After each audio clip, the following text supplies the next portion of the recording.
Hi, I'm working in the kitchen today and I thought we would have a kitchen talk. I set the camera up right where my 11-year-old daughter sits when we have these chats in real life. And I thought I'd sit here and make some candied ginger for the upcoming holiday season. And we'd have a talk about something that I've been thinking about. I know a lot of people are covering this, but I want to talk about shopping for the economic times. We all know that groceries are really expensive right now. And I have been shopping for groceries for a family for a very long time. And I shop for groceries for a family in an area where I don't have discount stores. I don't have a Walmart. We've got a really great little grocery store in town with wonderful people, but rural groceries are always a little more expensive. So I'm going to talk about the 5 tricks I use to optimize my grocery budget. Trick number 1 is I always shop my sales. I'm sure most of you are doing this. You're shopping the sale in the sale flyer, but you can take it a step farther by making sure you have the bargain bins. And I buy almost all my family's meat from the markdown meat department. And whether I have meat on my grocery list or not, if I find markdown meat, I buy it and I put it in my freezer. And we're never out of meat. Meat is never something I have to consider. Number 2 is when I'm shopping on a budget, and I'm really concerned about having enough food to the month or the pay period, I always skip fat-free or low-fat items. Fat is not the devil. I think we're currently coming to the agreement on that point.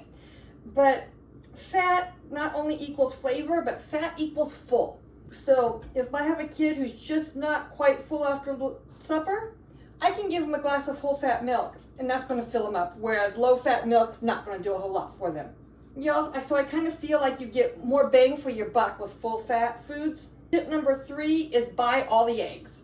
If you think that you're only going to use 6 eggs this week, buying the half dozen of eggs still is a great option, because the whole dozen eggs does not cost twice as much as half a dozen. So if you buy a whole dozen eggs this week, when you really only need 6, that's just 6 eggs you don't have to buy next week. Number 4 is knowing what I have in my pantry. If I always have a good idea what's already in my pantry, when I go to the store, if I find something on sale or in the markdown bin that I didn't expect, knowing what I have in my pantry gives me the option to turn that into a good purchase.